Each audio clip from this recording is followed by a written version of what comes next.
咁咧，我哋咧今日嘅分享會咧就係加速顯化願望秘密啦，即係講下點樣可以令到我哋嘅願望顯化得快啲啦，同埋精準啲咁嘅。咁咧其實咧本身咧呢個分享會咧就已經係星期五星期六嘅時候咧開始咗，咁但係因為我唔記得咗錄啦，咁所以我重新一次錄過俾大家。咁所以咧變咗咧，我哋今次呢個 version 咧中間係冇咗同學提問嘅一啲部分嘅，咁不過我會盡量講翻俾大家聽啦。或者之後大家睇完有唔明白嘅地方，又或者你有好遠嘅地方都唔明白嘅話咧，咁其實你都可以問我嘅，可以 WhatsApp 問我嘅，係啦。咁好啦，我哋而家就開始啦。咁咧，首先我再介紹下自己啦，因為有啲同學之前冇睇過我嘅分享會，就唔知我係邊個咁樣啦。咁我就叫 Vico 啦。咁我本身咧就係有考催眠師牌啦。咁啊，主要咧就係教靈氣啦、調頻啦同埋魔法嘅。咁今年咧我就會主要比較多做一啲願望顯化，用魔法用嚟做工具嚟顯化我哋想要嘅人事物咁樣比較多啦。咁咧我就主要咧主力會係教呢個部分嘅。咁另外咧就有識睇紫微斗數啦，有學紫微斗數啦，同埋好多唔同嘅魔法系統啊、加牌嗰啲我都有學嘅。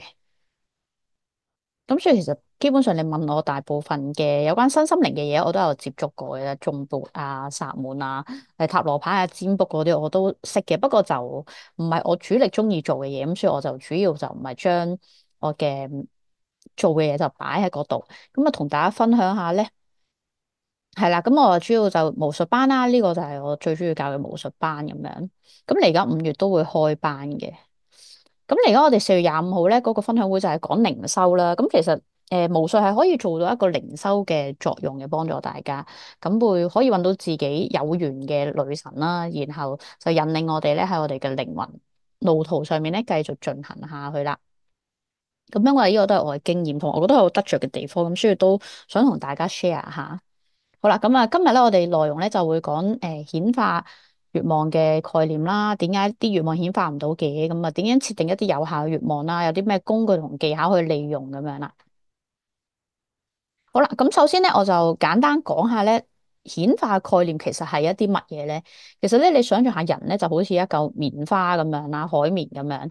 咁基本上咧我哋咧每一日咧身處於咩環境咧，我哋會受到嗰個環境嘅能量嘅影響嘅。咁我諗大家應該咧都可能有試過一啲經驗，就係身處喺一個好負能量嘅辦公室或者係公司入面啦。咁然後咧你就會發覺個人咧都會容易心情唔好啊，好頹啊，或者做嘢冇動力啊，容易唔開心啦。咁如果你身處一個好嘅開心、快樂、正面嘅環境裏邊咧，咁人都會積極啲啊，上進啲。咁係人咧其實真係物以類聚嘅。咁所以呢個都係一個能量嘅吸引啦。咁如果咧，我哋係長期喺一個好負面嘅環境度成長或者生活啦，或者係屋企人本身全家都好負面嘅，咁其實你由細到大咧都會受到佢哋嘅影響，而令到你日後咧嘅思維都係比較負面，吸引到佢哋身邊嘅人都係比較負面嘅，所以係會有分別嘅。咁呢個咧就係海綿人點解好似海綿咁會吸收周圍嘅能量啦。咁而我哋可以做嘅咧，其實好多選擇嘅，好可以好主動嘅。咁一啲對你有害嘅朋友啦。其實你可以遠離佢啦。例如咩叫有害嘅朋友咧？就係、你發覺經常都揾你做垃圾桶啦，佢好負面嘅，好負能量嘅。咁經常你同佢見完佢之後，你都會好攰，或者係個人仲會唔開心咗嘅。咁其實咧，你就應該要同佢保持一個距離啦。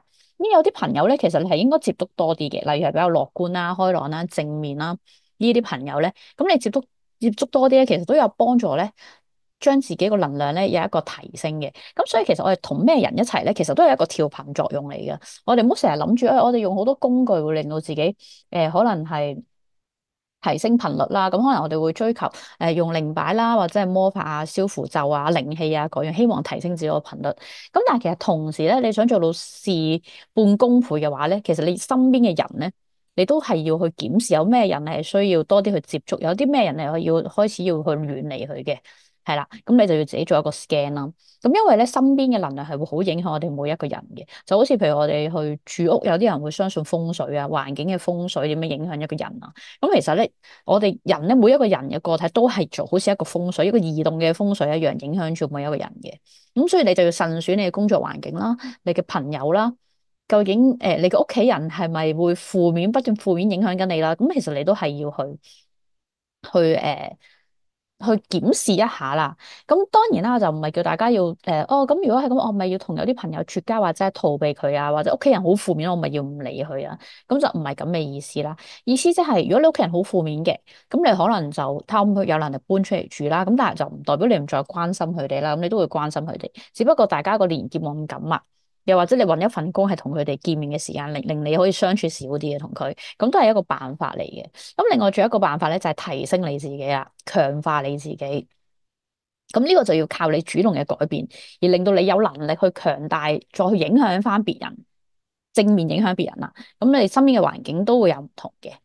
咁但係咧，呢個需要時間去鍛煉同埋去處理啦，所以顯化都係一樣嘅。我哋想許一個願望，佢係需要時間咧去實現出嚟嘅，就唔係我今日許呢個願望，下個禮拜即刻實現。咁睇下係啲咩願望啦？有啲好簡單小嘅願望咧，咁當然佢係容易啲達到啦。咁但係如果一啲遠大啲嘅願望，咁就真係需要宇宙去有一個調配同埋安排嗰啲人事物，慢慢去到你身邊，然後改變你嘅生活嘅，就唔會一瞬間突然間中六合彩，然後我生活就唔同晒啦咁樣，就唔係咁樣嘅。咁有時咧，我哋顯化嘅嘢會成功啦，咁啊好開心啦。有時就唔成功啦。咁其實顯化成功同唔成功咧，最重要其實嘅因素喺我哋個人裏面係一啲乜嘢要檢視咧？就係我哋平日嘅思想究竟多數係諗喺一啲負面嘅嘢啊，定係一啲正面嘅嘢啊？你多數係鬧自己啊，定係讚自己啊？咁呢啲都好值得我哋去檢視嘅。係啦，咁我會比較講多啲心態上面嘅嘢，因為方法其實有無限1萬個、2萬、3萬、4萬個，咁但係咧問題你個心態出咗事，調整唔啱嘅話咧，就算有幾多方法咧，其實都會俾你個心態影響咗嘅。好啦，願望顯化基本概念咁，我哋啱啱講咗啦。咁其實我哋每日咧都係喺度顯化緊我哋想要嘅嘢，不過我唔知大家有冇覺察到啦，就係每日我哋所諗嘅嘢咧，我哋嘅思維咧，其實都係我哋個腦係一個波頻嘅，咁嗰個頻率咧係會發放去到俾宇宙接收到緊你想要啲乜嘅。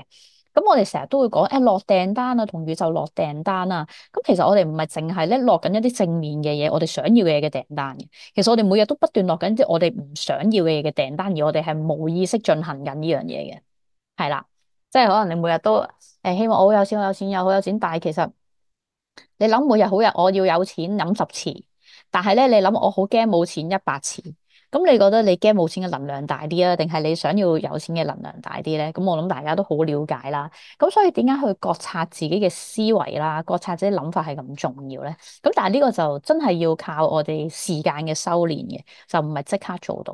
咁所以點解修行係一個重要咧？其實修行都係慢慢透過自我覺察去改變自己命運嘅一個方法嚟㗎。咁呢個我諗我體會都好深嘅，呢個日後可以再同大家分享下咁樣。咁但係喺呢度咧，就想話俾大家知咧，其實我哋每日每一個負面嘅諗法，每一個驚啊，每一個恐懼啊，每一個擔心，哎，我做唔做到噶？誒，人哋會點諗我噶？失敗咗點算啊？我都係唔得噶啦。咁呢啲嘅諗法咧，每日其實宇宙都幫我哋顯化緊呢啲諗法出嚟嘅。例如你成日有啲諗法啦，咁宇宙幫你，佢就會幫你吸引咗一啲事情翻嚟，而你會因為吸引咗嗰啲事情翻嚟，而你再合理化，係啦，我都話我唔得噶啦，所以我做嗰啲嘢咧都唔成功嘅，咁就係加深咗，每日喺度無限循環咁加深緊自己嘅對自己一啲負面嘅批判啊、負面嘅諗法啊，就每日喺度顯化緊呢啲嘢啦。咁呢個要靠大家自己真係靜靜地坐低去諗下，究竟日常有幾常做呢件事咧？咁但係我想同大家講咧，係普遍99.9%嘅人每日都係做緊呢件事嘅，大部分時間係啦。咁就係點解一啲好正面啊、成功嘅人，同一般人生有唔同嘅原因就係咁解，就係我哋每一日個腦緊喺度發生緊啲咩事，喺度上演緊啲咩嘅對話，呢個係非常之重要嘅。咁所以咧，你首先咧希望唔好希望啦。首先你要咧生命有唔同咧，就係首先要停止呢啲對話。咁首先點樣可以停止呢啲對話咧？就係你要覺察到你嘅對話先。咁如果你都唔知自己個腦入面發生緊咩事，諗緊啲乜嘢，就正如你病咗，你唔知咩病嘅話，咁你都唔知食啲咩藥可以醫好你噶。係啦，咁啊，其實個比喻都係一樣嘅啫。你唔知你個腦發生咗咩事啦，有啲乜嘢嘅病態嘅話語喺度嘅話咧，咁其實你都係跟前多件事，或者你都唔能夠改善佢嘅。咁所以點解我哋要覺察自己咁重要咧？咁所以4月25號就記得一定要報呢個分享會去，因為我哋會有 meditation 嘅部分咧，去等大家去檢視下自己內在嘅。咁我度相信可以幫到大家更加多。咁但係呢度至少你哋明白個 concept 係點樣先？咁之後咧就係顯化嘅法則啦。咁顯化嘅法則首先有呢個思維同情感上面啦，就好似我啱啱講咁，你經常都負面思想嘅話咧，咁經常個人都唔開心、情緒化，咁你吸引埋嚟嘅嘢一定係個低頻啦、頻率唔好啦，唔會係特別開心嘅嘢啦，各樣啦，咁可能都係一啲小人啊，人哋唔中意你啊，好工冇我份啊，好嘅對象冇我份啊，呢一類型嘅嘢啦。咁咧要改變呢樣嘢咧，你吸引嘅嘢咧，首先咧就要由改變你嘅思維同埋情緒開始啦。咁所以你首先要令到自己開心先，最簡單就係、咁你要諗下哦，你有啲咩想做啊？想做嘅話咧，你就盡量去做，令到自己開心咗先啦，發掘自己興趣啊。咁然後就再去覺察下自己嘅思維模式有啲乜嘢，經常都係卡住自己啦。咁然後咧就係共鳴法則啦。咁共鳴法則其實係一啲乜嘢嚟嘅咧？咁共鳴法則嘅意思咧就係咧，我哋咧所發放嘅能量咧，其實就會吸引翻相同能量頻率嘅嘢嚟啦，嚟到我哋身邊。咁所以簡單啲講咧，你要環觀下你身邊而家有啲乜嘢事物喺度咧，大概你都知自己嘅頻率係點樣嘅。即係你而家生活覺得唔錯啦，唔受錢啊，唔受伴侶啊，工作又幾好嘅話咧，咁其實你日常咧，你嗰個思維個頻率係幾好嘅。個狀態係唔錯嘅，咁但係如果你發覺哦，我又份工又唔知點啊，公司又同同事嘅關係好差啊，又哇欠債好多欠債處理唔到啊咁樣，咁你就會知道哦，咁你而家嘅能量係比較偏低，你即係你可以由自己而家嘅狀態去分析嘅。咁但係咧，人真係會有頻率高低嘅時間嘅，就好似我哋命盤一樣啦，都有係行運或者係嗰陣真係黑仔嘅時間。咁所以咧，個都會有影響我哋嗰個人生嘅路途係點樣嘅。咁但係咧，始終我都係相信命運掌握喺我自己手中啦。咁我哋都係可以透過咧，我哋去提升自己啦。去鍛煉自己嗰個思維嘅個習慣咧，嚟改變我哋嘅人生嘅。咁然後咧就係清晰嘅目標啦。咁喺我哋嘅願望裏面啦，你想顯化你想要嘅嘢喎，咁你有冇一個清晰嘅目標咧？去點樣將佢量化變做一件事情出嚟咧？咁例如係簡單啲咁樣，我每個月想月入要揾5萬嘅，咁但係你只不過係打一份工。而佢係穩定收入，每個月2萬5俾你，咁仲有嗰2萬5蚊，你希望喺點樣得嚟咧？係你份工加多1倍人工俾你啊？你想要定係你會揾其他嘅機會，可能投資啊，或者係同人搞生意啊，或者係自己有一啲生意兼職，咁令自己去增加收入咧？咁你要清晰究竟你嘅目標要點樣可以達到，你要諗辦法，唔係我許完願，然後咧我就有無啦啦多咗幾萬蚊嘅收入去到我身邊，而我係唔需要付出更加多嘢嘅，咁一定唔會噶啦，係需要配合埋行動嘅。係啦，許願願係要需要配合行動啦。咁但係許願願咧，當然咧會宇宙會安排一啲機會俾你嘅。咁你都要有一個選擇嘅能力啦，識得係啦，都要揀選嘅。有時挑戰會有啲多，因為有時可能宇宙一次我俾咗幾個機會你啦。咁有時有啲機會係會啱，有啲機會可能真係唔啱嘅。咁你又要靠你自己嘅能力去選擇啦，各樣啦。咁但係咧就必須要行動啦。例如你許咗個願想識男仔或者識女仔咁。但係許完之後，你又唔去識新朋友啦，朋友約你出去飯局，你又唔去啦。咁有人話要介紹朋友俾你，你又嫌可能嫌對方要求唔啱，又嫌好多嘅條件唔合乎你想要咁樣嘅話咧，咁其實係封鎖咗好多自己有機會去顯化到你想要嘅嘢嘅方法嘅，因為宇宙係唔會一下間你許咗一個願望，然後佢直接掉嗰樣嘢俾你嘅。一定係中間不斷經過好多唔同嘅人事物，然後你同時都有呢個，你都有進步，而令到你可以達到嗰個目標嘅，係啦，一定係有一啲轉變喺入面，而唔係好似中六合彩咁樣，唔需要付出不勞而獲嘅。好啦，咁常見嘅失望嘅願望設定啦，係例如係模糊不清嘅願望啦。咁啊，例如咧嗰日同學分享會裏面咧最多出現嘅，有啲同學嘅願望就係身體健康啊，快樂平安啊，工作順利啊。係啦，咁呢啲咧一般都係叫做模糊不清嘅目標啦。咁咩叫身體健康？你而家身體出現咗咩問題咧？咁你身體係想改善邊個部位？你覺得唔健康咧？咁你要指明啦，係咪？係啦，咁因為每個人健康嘅定義都唔同噶嘛，標準。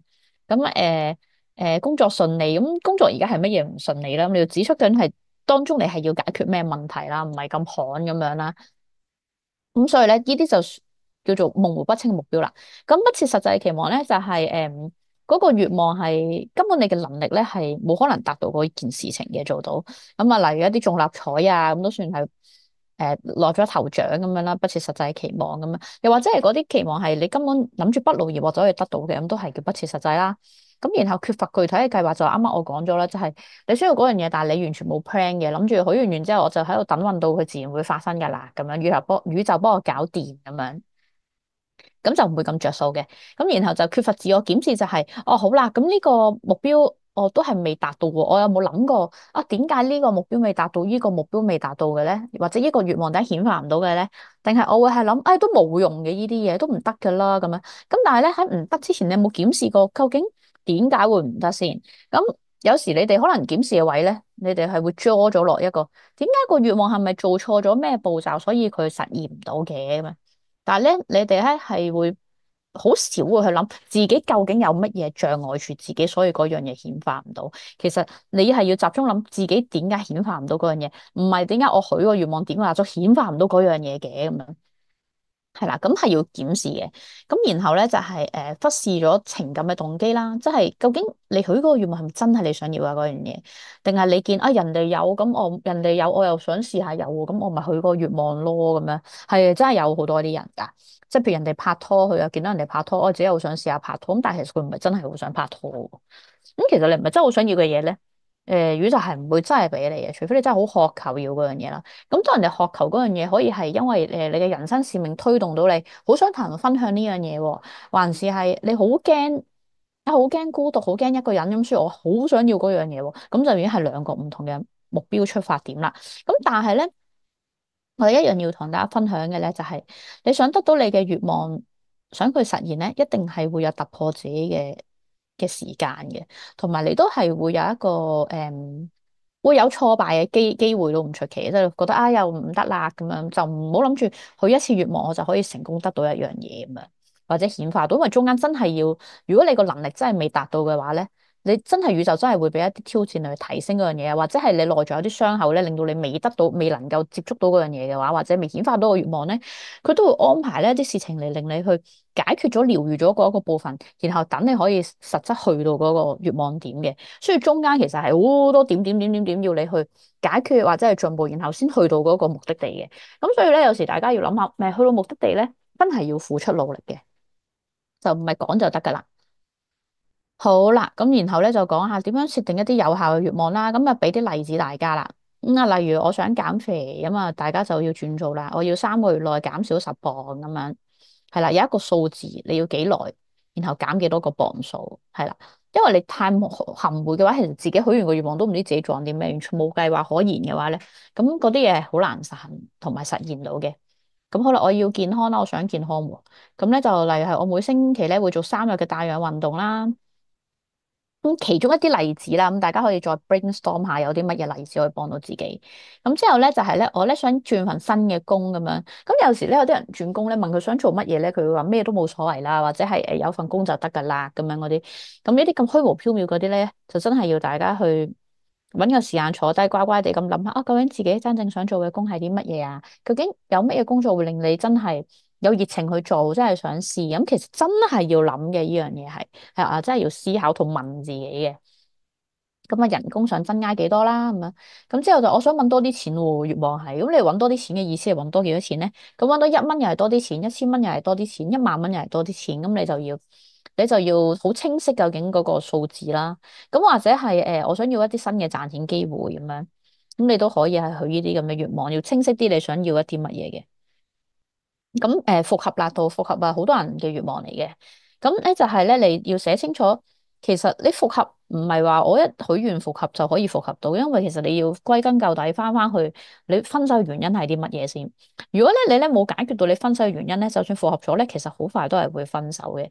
咁一般嚟講咧，我哋分手啦，咁啊多數都係大家都有對對方有啲積累咗一啲不滿。咁然後大家都唔溝通啦，咁然後日積月累有一啲心結，然後咧就一件事件導致到導火線，然後就分手噶啦。咁所以咧分手要復合之前咧，就請大家記得要清理翻雙方嘅負能量啊，雙方嘅傷害啊，要療愈翻呢啲部分咧。之後你都唔係去諗復合嘅即刻，你要諗下點樣有機會同對方有一個溝通嘅機會去解決翻啲心結，係應該係要復聯咗同埋增加翻溝通先嘅。咁然後到人哋真係肯同你溝通啦，咁解決中間嘅矛盾，解決得咁上下，你先再要去諗我增加翻對方對自己嘅熱情啊或者感覺啊，之後先再去到復合，就唔係即係坊間好多店鋪啦，以我所知就聽到啦分咗手話好啦，咁做個清理，然後做一個復合儀式，或者有啲連清理都唔做嘅，又或者你係唔知道中間原來係要咁多階段，然後去到嗰一個部位嘅去做嘅。咁其實你哋諗下，你去見工，人哋請你之前啊，咁首先你都要 send 份 CV 出去，咁可能 send 好多 CV，咁然後人哋約見你，咁約個時間咁約完你之後，人哋要安排一個人同你見工，可能見一次、兩次、三次，然後最後先可以請你，咁然後請完你翻去咧就3個月試用期，咁即係其實都係一連串嘅唔同嘅一個步驟去做一件事噶嘛，就算我哋揾工都係噶。咁你同人復合其實都一樣嘅啫，就算你哋拍拖之前，其實中間都發生咗好多嘅事情，不過你哋冇去留意到，而你哋一齊咗噶咋。係咪先？即係中間可能由你識佢到唔識佢到識佢，識完佢之後，哦，你哋由朋友識咗朋友咁樣，然後可能再加深了解之後就撻着咗咁啊，然後就去到分手。就算你一齊去到分手，中間都發生咗好多事先會醞釀到分手噶嘛。咁你唔可以復合嘅時候，好似唔記得咗中間發生過所有嘢，然後就大家段關係和咗，然後一嚟就我要復合咁樣，其實係真係唔 make sense 嘅。係啦，咁啊，所以大家就要喺呢方面諗多啲啦。因為感情方面都係比較多人問嘅嘢。咁呢個咧，設定願望呢個咧，因為因為係嗰日分享會嗰度咧，我整咗個互動環節俾大家，但係因為分享會我唔記得咗錄影啊，唔好意思。嗰日因為真係太攰，咁所以咧啱啱其實我講俾你聽嘅例子咧，都已經係嗰日同學分享咗一啲願望嘅一啲例子嚟嘅，即係嗰啲身體健康啊、出入平安嗰啲，佢就嚟都許埋噶啦，咁樣。咁好啦，顯化嘅工具同埋技巧啦，咁啊同大家講下啦。好啦，咁技巧方面咧，其實真係你嘅內在對話咧係好重要嘅。你入面究竟你嗰個潛意識咧，每一日灌輸緊啲咩諗法俾你，係好重要。咁首先點解成日都要講愛自己咧？因為咧你唔愛自己嘅話咧，喺顯化任何嘢方面咧，都會打咗折扣嘅。因為你喺心入面已經係深深地覺得自己唔值得擁有更加好。所以你永遠就係停留喺你現在嘅所得到嘅嘢上面咯，係咯，冇一個更加大嘅一個轉變，就因為你個自我價值唔夠啊。咁自我價值唔夠咧，衍生好多嘢嘅，就可能你好多嘢想講或者表達，你都唔敢同人哋講，因為你好驚人哋點樣睇你啦，點樣諗你啦，好驚失敗啦，唔知點樣面對失敗啦。咁呢啲都係一啲內在對話影響我哋嘅嘢嚟嘅。咁呢個咧係需要去喺潛意識裏面做一啲功夫咧，去處理嘅。係啦，咁呢個其實真係要做諮詢去處理。咁我都有去做呢啲諮詢嘅幫人。咁你如果真係覺得你嘅內在對話你真係處理唔到嘅話咧，咁你可以揾我傾下啦。咁然後咧，第二個方向咧就係寫日記啦。咁日記其實有好多種嘅，寫日記有時係記錄自己嘅每一日發生嘅事啦，每一日嘅狀態啦，又或者係感恩日記咧，都係一個非常好去幫助我哋個人可以正面啲啦諗嘢嘅一個其中一個工具嚟嘅。咁感恩日記其實大家有本書咧，黃色藍色，我度睇揾下係咪喺度先，好似咁啱喺度有本書咧，係叫做真係叫感恩日記，一個日本人寫嘅。咁大家可以買嚟睇下。咁咧佢黃色嘅叫做，佢就講佢一個感恩點樣感恩而令到佢發咗達嘅一個故事啊。係啦，係啦，佢好似仲有出有寫呢本嘢嘅。嗯，點樣可以俾大家睇到咧？就係呢本咧，就係未來日記啊，呢部3分鐘未來日記啦。咁另外有本黃色嘅感恩日記嘅，大家去上網 search。係啦，係啦，睇下先，我唔 blur 咗呢個，大家就會睇到啦。係啦，我呢本3分鐘未來日記，咁咧呢本係咩嚟嘅咧？呢本咧其實係咧，入邊咧空呢一本書咁樣咧，叫你咧寫定嚟緊發生嘅事啊咁樣嘅。因為咧我買翻嚟咧都係未開始嘅呢本，佢呢個叫做實踐版啦。咁黃色嗰版咧叫做感恩日記啦。咁佢就會講下個作者嘅故事嘅。係啦，呢度有講啦，3分鐘未來日記實踐版係做啲咩嘅咧？咁日記咧，每一日咧就會表達我哋情緒同埋感謝句子啦，感受願望實現嘅心情啦。咁實在諗唔到寫咩時候咧，佢都會有定啲句子俾你寫嘅。係啦，咁呢個都大家可以買嚟玩下呢本書，好似係百幾蚊都要，因為都幾厚呢個。呢個係一本練習嚟嘅3分鐘未來日記。咁咧我自己就有一啲創作咗其他嘅練習俾我自己啦，係啦，嚟玩嘅。咁啊呢個係其中一個方法啦，可以喺度 share 下俾大家。仲有佢本咧黃色嘅書咧，感恩日記咧，你哋都係可以買嚟睇下，上網都幾得意嘅。好啦，寫日記啦，咁啊，然後咧就係蠟燭啦，咁啊點蠟燭咧都係其中一個工具，去幫我哋去顯化嗰個願望啦，將我哋用火元素嘅能量咧發放俾宇宙，然後將我哋想要嘅嘢咧就加速咁嚟到我哋嘅身邊。但係我只能夠同大家講咧，許願要顯化得好咧，就唔係單單個儀式你做得好唔好，完唔完美，其實係包含好多個元素都影響緊嗰個能量嘅運行嘅，係啦。咁當然係我哋一個主體啦，我哋本人係最影響自己究竟嗰樣嘢能唔能夠達成啦。咁所以咧喺呢度咧要強調咧，就係魔法啊，或者係靈擺啊，或者係任何嘅工具咧，其實都只係一個輔助嚟嘅啫。主軸咧都係我哋自己點樣去改變我哋自己先係一個重點嚟嘅。係啦，咁啊，所以我都想大家咧喺度就唔好太沉迷所有嘅工具咯，占卜啊或者各樣，因為你先係你生命嘅主人嚟噶嘛。你先係嗰個生命導航員啦，咁其他嘢只係一個工具，咁就算Rico 老師我咁，其實我都係一個工具去幫助你達到你想要嘅目標嘅啫，我都係一個工具嚟嘅啫，係啦，要點樣做咧，全憑你哋自己啊，真係人生係點樣係自己話事嘅，咁咪記得呢樣嘢啦，咁所以自己就要爭氣啦。好啦，咁啊講下點樣係常見嘅障礙同埋突破啦。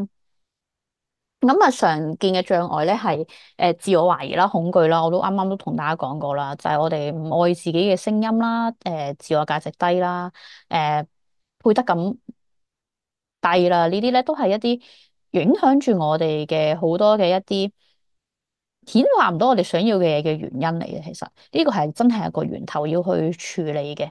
咁然後咧就係固有嘅負面信念啦。咁固有嘅負面信念講得固有就真係由細到大係我哋屋企人傳達咗俾我哋一啲對我哋自己點樣睇嘅一啲嘅信念啊，或者係我哋遇到嘅經歷去讓我哋點樣去評論自己啊，評價自己嘅啲信念都好有關係嘅。咁例如係由細到大，你好多嘢都係唔敢去嘗試嘅，因為你好驚失敗嘅。咁其實你從來都冇累積過一啲成功或者贏嘅經驗，咁變咗其實你都會對自己嘅自信心啊，同埋相信自己能力咧係偏低嘅。變咗咧好多風險啊，你都會唔敢去搏啊，唔敢去冒險啊，會有呢啲咁嘅情況發生嘅。咁但係咧，往往咧成功或者係想與眾不同嘅人咧，其實佢哋真係要經過好多好多嘅冒險，克服穿越好多佢恐懼嘅事情咧，先會見到生命有唔一樣嘅轉變，呢個係真係真嘅。咁有時話哦，點解有啲人贏在起跑點啊？其實贏在起跑點咧，唔一定係屋企係有錢就會贏在起跑點。好多時係究竟家庭點樣去教育一個人咧，令佢個思維方式諗嘢咧係比較積極正面嘅咧，同埋比較係負面被動嘅人咧，其實佢哋人生已經係爭好遠好遠好遠噶啦。反而信念呢樣嘢其實係用到我哋死嗰一日噶。即係有冇錢呢樣嘢，如果你理財觀念唔好嘅話，其實就算屋企幾有錢俾你，你最後都可以幫佢敗晒，咁聽唔少啦。呢啲敗家仔咁呢啲故事係咪先？咁所以咧，最重要係我哋個思維模式咧，係真係要點樣去 tune，先係一個重點咯。咁好多時我哋大家都會stuck 咗喺一個位，就係哦 tune 我哋嘅 energy，我哋嘅能量要點要點要點要點。但係其實咧，你個能量咧同你嘅信念係同步噶嘛。你唔會個人好負面，然後你個能量好高噶嘛，即係負能量好高啦，唔可以叫做係咪？咁所以你要你頻率好高，其實你個信念係真係要扭轉嘅，係啦，有好大部分嘅嘢係要去扭轉。但係因為人係有盲點，你未必可以扭轉到，咁所以就有時需要旁人嘅指導同埋幫助咁樣啦。咁然後咧就係缺乏耐心啦。咁好多時我哋有一個願望實現唔到，點解咧？就係我哋根本就冇耐性去等啊。好快就好心急咁，啊點解仲未得㗎？仲未得嘅都唔得嘅，嗰樣嘢冇用嘅，咁你就判斷咗佢冇用啦。咁但係咧缺乏耐心呢樣嘢都係因為而家嘅速食文化同埋我哋每一日做緊嘅嘢咧，例如我哋每一日都碌手機啦，咁我哋會睇短片啦、短視頻啦。咁其實嗰啲短視頻咧，只要3秒裡面 catch 唔到嗰個人嘅眼睛嘅話咧，啲人就揈就碌㗎啦嘛，冇耐性再睇落去㗎啦嘛。其實咧呢樣嘢咧都會令到我哋專注能力咧越嚟越低咯，同埋我哋每個人咧對事物嘅耐性越嚟越低嘅，即係我哋好難去堅持做一樣嘢。但係有時你要得到一個願望或者成功嘅話咧，我哋必須要係有堅持喺入面嘅，係啦。咁所以呢個都係缺乏耐心，都係。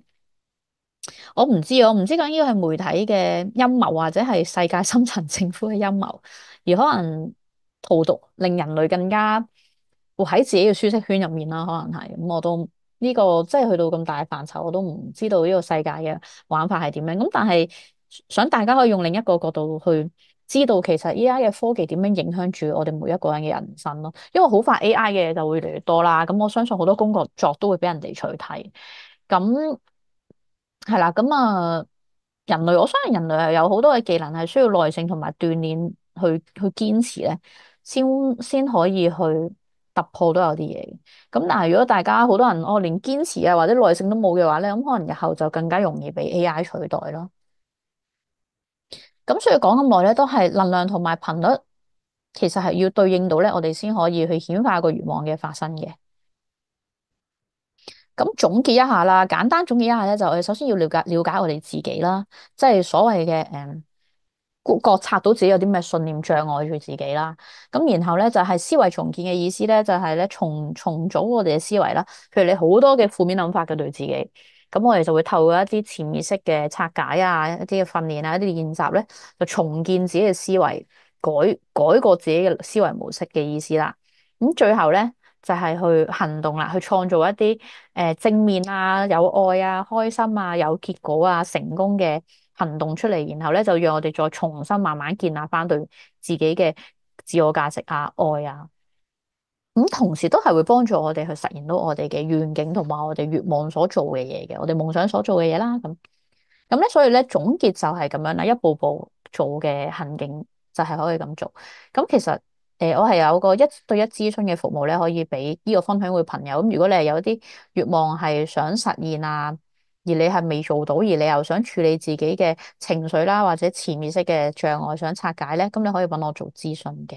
咁我都會俾啲建議你啦。我咧放喺咧我嘅個人專業 Patreon 呢度嘅，咁大家可以喺我 Love Vico 呢個嘅 IG 度入翻去啦，咁免費加入就係有一睇噶。咁另外我想講講咧，就係有一個月費285蚊嘅小組咧，就係每個月會有一啲魔法儀式啊，或者係靈氣咧教大家嘅，每個月都唔同嘅。咁啊，如果有興趣就可以體驗一下魔法係咩嘅話，其實呢個都幾好嘅，每個月學一樣嘢咁樣。咁今日呢個分享會咧就嚟到呢度啦。咁如果咧有乜嘢問題咧，大家再喺 WhatsApp 咧聯絡我或者問我啦。咁啊多謝大家支持啦。好啦，咁我哋今日就嚟到呢度，拜拜。